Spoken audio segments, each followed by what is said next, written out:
Hey guys, I am back with a project share.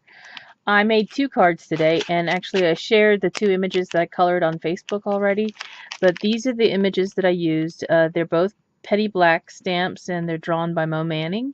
This first one is called You Are a Peach. You can see her here. She's pretty big. She's about the size of my hand. Um, she's really cute. And then this one, she's really cute too. Um, she's called Love Sign, and you can see this hand is flashing you the love sign. Well, at least that's what it's supposed to mean. I don't know what it means in other countries. But anyway, very cute images.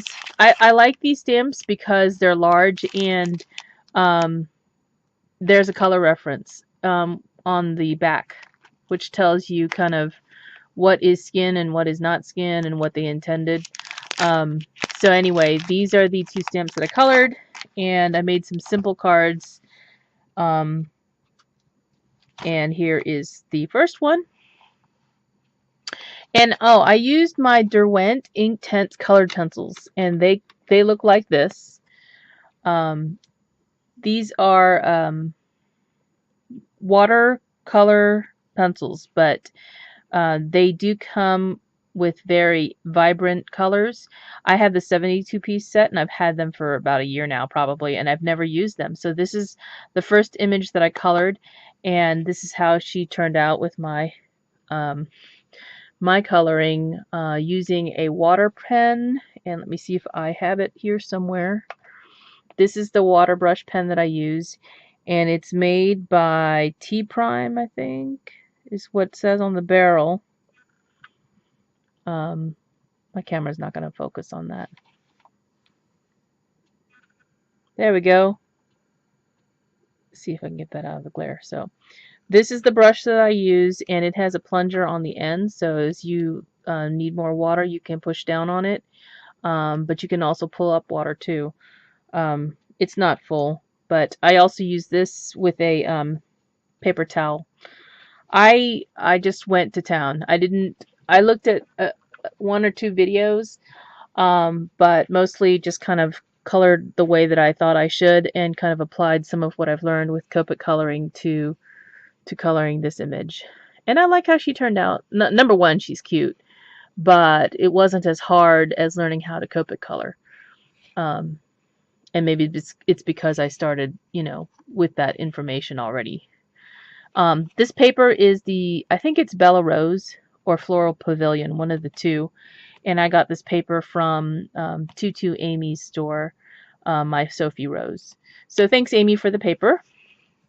And all I did was I made them simple.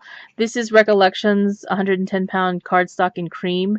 This is watercolor paper, by the way. You should use watercolor paper because you're going to be using water, and you don't want it to saturate the paper too much, or you want paper that can withstand that, is what I should say.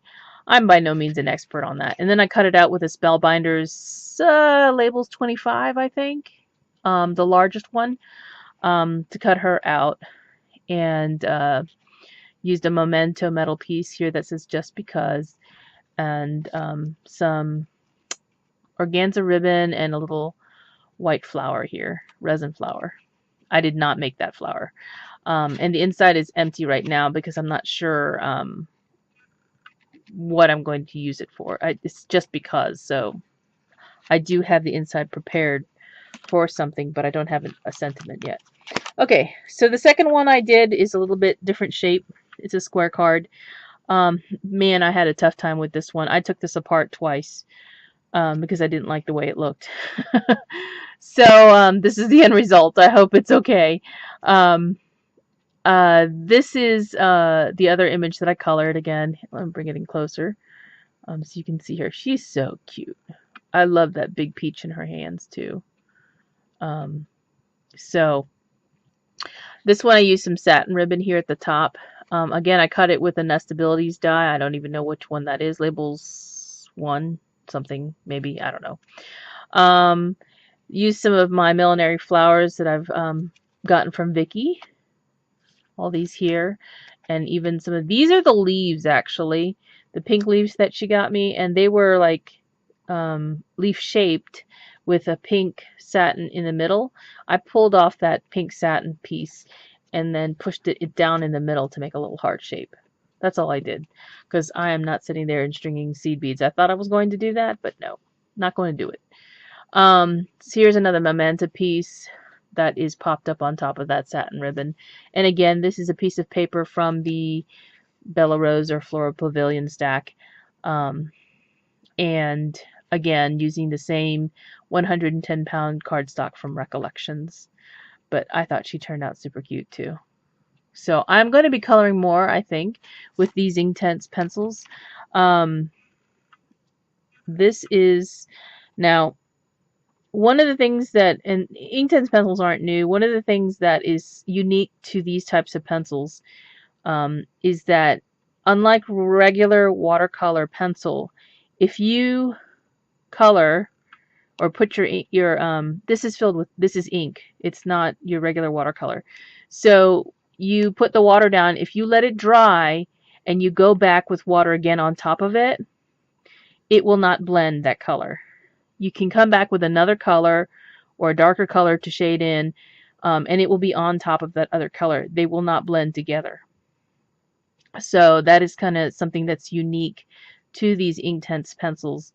You can bring another color on top of a base layer. And I actually did that here. I will show you. If you look closely, and I don't know if it'll focus well enough. If you look at this pink line that's close to the edge of the ruffle on her dress, it was green at first. And I thought it needed more pink in the dress or the apron that she's wearing. And I put that pink on top of the green. So you can actually see that it is pink. Normally with watercolor pencils, which I have actually never tried, it will blend if you try and put that color on top because you're using water on top of water. But if you let the layer dry really good, and it really doesn't take that long, and you come back with a different color, you can color on top of it and bring in some really nice things. Like the polka dots in her little pants are green, and that's on top of the pink coloring. So yeah, I had a really good time coloring these things, and I actually think that I'll be doing more of that. I'm not selling my Copics or anything, but I really did enjoy learning how to do this, and I think the result is pretty nice for me. I'm happy with the results, I should say. So anyway, that is what I've been doing today instead of cleaning my craft room, which I need to do now. And I also have another video to film for a swap that I received from Melanie. So Melanie, if you're watching, I got the box today. I actually filmed it, but the problem was the volume wasn't high enough because I filmed it with my new phone. And I got the iPhone 6. Sorry. And I filmed it with this phone because I wanted to see if the quality was supposed to be better. And I started watching it and I thought, oh, the volume's way low. So I don't know if it was because of the volume on my phone not being high enough or what. But I have to film it again. So anyway, thanks for watching, guys. And I hope you guys are having a great weekend. And I'll talk to you soon. Bye.